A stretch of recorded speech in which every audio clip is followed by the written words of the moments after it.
현재 일본의 독도에 대한 야욕이 하늘을 찌르고 있으며 중국도 갑자기 독도에 관심을 드러내고 있습니다. 최근 한국 국회 국정감사에서 일본 해경 소속 순시선에 독도 인근 해역 출현이 계속해서 늘고 있다고 하는데요.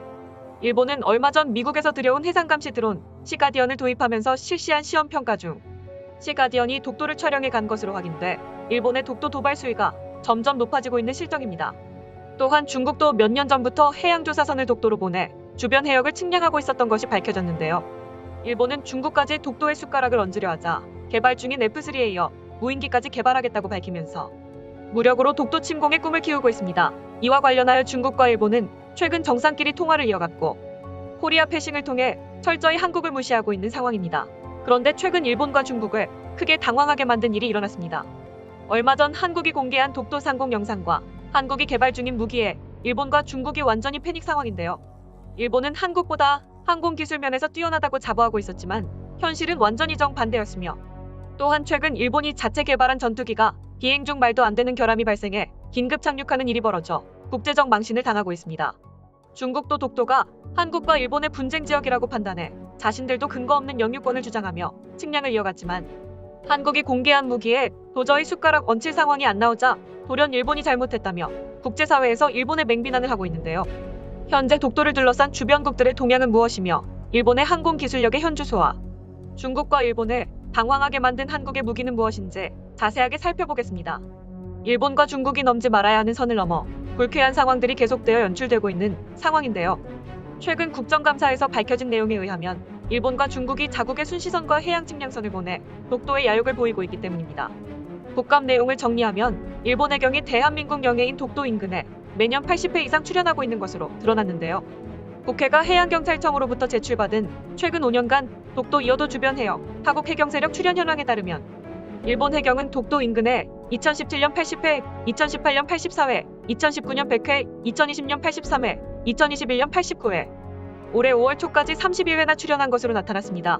최근에는 일본 해경 순시선뿐만 아니라 드론을 통해 독도의 사진을 계속 찍고 있는 것으로 밝혀져 더욱 논란이 되고 있는 상황인데요. 일본 해경이 독도 사진을 촬영한 드론은 미국으로부터 도입하기로 한 시가디언으로 MQ-9 리퍼를 해상감시용으로 개량한 무인 정찰기입니다. 시가디언은 리퍼와 같이 무장을 장착하진 않지만 그 덕분에 항속거리와 채공 시간이 비약적으로 늘어난 것이 특징이며 최대 항속거리는 1만 킬로미터, 최대 비행 지속 시간은 40시간 이상, 레이더 탐지 거리는 370km에 달한다고 알려졌습니다. 시가디언이 한번 뜨게 되면 독도뿐만이 아닌 동해 전역을 감시하고도 남는데요. 이러한 상황이 이어지자 한국의 문화를 야금야금 갉아먹으려는 중국 역시 한국의 독도를 분쟁 지역으로 인식하고 해양조사를 지속하고 있습니다. 중국 해양조사선 출현 횟수는 2017년 12회였으며 지난해 31회로 3배 가까이 증가했고 올해 5월 초까지 17회나 출현하고 있습니다. 중국이 이렇게 독도를 측량하는 근거가 있는데요. 중국의 그 이유는 아주 기가 찰 정도입니다. 중국은 지난 1월 무기 사용의 근거를 마련한 해경법을 제정해 2월부터 시행 중에 있는데요. 그런데 중국 해경법의 경비 대상에서 규정한 중국의 관할 수역이 문제가 되고 있는데 타 국가의 분쟁 수역을 자국의 관할 수역으로 인정하고 있다고 알려졌습니다. 이에 중국은 센카쿠 열도로 일본과 극심한 마찰을 빚고 있으면서도 영유권 주장에서 한국의 지지를 얻기 위해 독도를 한국 영토로 인정해줄 법도 한데 독도를 한국의 영토로 인정하지 않는 이유가 분쟁 지역으로 남으면 독도 인근 해역을 자국 해경으로 감시할 수 있기 때문이라고 합니다.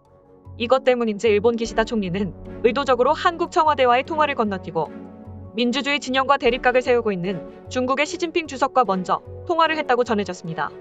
기시다 총리와 시 주석은 통화를 통해 양국의 경제 협력과 민간 교류를 강화하자고 약속한 반면 두 정상은 안보, 인권 등 이슈를 놓고는 신경전을 벌였는데 기시다 총리는 시 주석에게 센카쿠 열도 등 분쟁 수역에서 중국 선박의 접근을 문제 삼으며 자제를 촉구했습니다.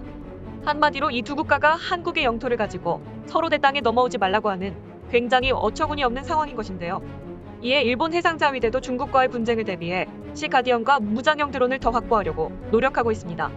하지만 해외에서 도입하는 무인기의 비용이 너무 많이 들자 일본은 자체 개발에 나섰습니다.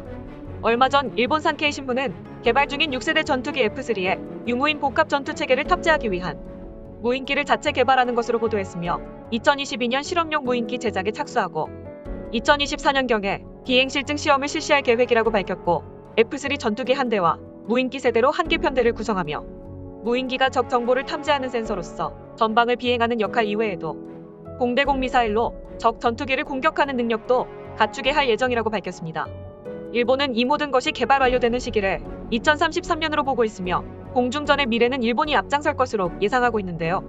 이런 가운데 일본에 충격적인 소식이 전해졌습니다. 한국은 이미 일본이 구상한 유무인 복합 전투 체계를 개발 완료 단계까지 왔다는 것이 일본 매체를 통해 퍼지게 된 것입니다. 일본 군사 전문 매체인 한국만능도는 한국방위사업청 KF-21과 편대 비행하는 스텔스 무인기를 담은 동영상 발표라는 제목의 글을 게재했는데요. 영상에는 KF-21 보라매가 독도 상공을 날고 있으며 뒤에 스텔스 무인기들이 따라오는 장면이 잡혔는데, 매체는 현재 KF-21과 스텔스 무인기가 CG로 표현됐지만 이들은 곧 출시를 앞두고 있다고 설명했습니다.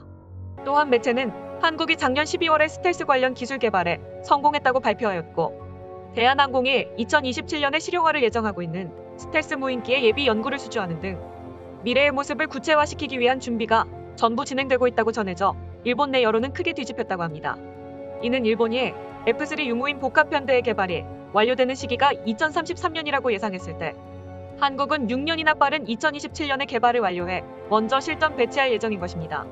현재 한국은 스텔스 무인기에 들어갈 내부 무장창을 개발 중에 있으며 GBU-39 SD비금 무장과 외부로 사출할 수 있는 공합식 서스펜션 시스템을 함께 개발하고 있습니다. 무인기로 성능 테스트가 진행되고 이후 그 성능이 입증되면 KF-21 블록 3단계에서 한국형 내부 무장창이 탑재되어 완전한 스텔스 성능을 가질 계획이며, 일본은 이런 면에서 아직 걸음마도 못 댄 상태인데 한국이 뛸 준비를 하자 일본 네티즌들은 난리가 났습니다. 일본도 지원제로 인력이 부족하지 않으니 한시라도 빨리 무인 전투기를 개발하여 실전에 투입해야 할 것. 일본도 한국에 졌나? 한국은 왜 매번 일본보다 앞서 나가는 거야? 정말 짜증나. 무인기 티밍이 실현 가능하면 대단하다고 생각하지만 한국은 일본보다 더 늦게 개발될 것이라는 반응을 보였습니다. 그런데 최근 일본의 낮은 항공 기술을 보여주는 사고가 일어나 일본이 국제적으로 망신을 당하고 있습니다. 일본이 자체 개발한 F2 전투기의 비행 중 조종석 덮개가 아무 이유 없이 떨어져 나가는 사고가 발생했습니다. 일본 교도통신은 최근 후쿠오카현 아사쿠사시 상공을 비행하던 항공자위대의 F2 전투기의 조종석 덮개가 갑자기 분리됐다고 보도했는데, 사고기는 조종석이 노출된 상태로 이륙 19분 만에 소속 기지로 돌아와 긴급 착륙했다고 전했으며, 또한 덮개가 떨어져 나가면서 조종석에 비치된 비상용 사다리도 사라져 비상 착륙한 일본 조종사가 한동안 조종석을 빠져나오지 못했다고 전했는데요. 일본 당국은 다른 전투기에도 이와 같은 상황이 벌어질 것을 우려해 점검하고 있다고 밝혔습니다. 일본은 F2 전투기를 2035년에 퇴역할 계획을 가지고 있지만 현재 F3 전투기 개발에도 난항을 겪고 있는 것으로 드러났습니다. 일본은 F3 전투기를 자체 개발하기로 마음먹고 있었지만 일본 기업들의 기술력과 역량이 너무 부족한 탓과 F3 전투기를 만들기 위해 온갖 이익 집단들이 얽혀있어 서로의 이익 때문에 제대로 방향을 잡고 있지 못하고 있습니다. 이에 일본 정부는 로키드 마틴, 보잉 BAE 등 외국 방산업체들과 접촉 중에 있으며, 완전 국산화는 이미 물 건너간 것은 기본이고 생산 단가가 솟구칠 것으로 예상되고 있습니다. 반대로 한국은 모두가 자주 국방의 염원을 담아 한마음 한뜻으로 움직여 일본보다 앞선 항공 기술력을 확보했는데요. 한국이 매번 일본을 앞선 것에 박수를 보내며 강한 힘으로 독도를 지켜낸 것에 자랑스러움을 느낍니다. 이상 단군 뉴스였습니다. 오늘도 영상 시청해주셔서 감사드립니다.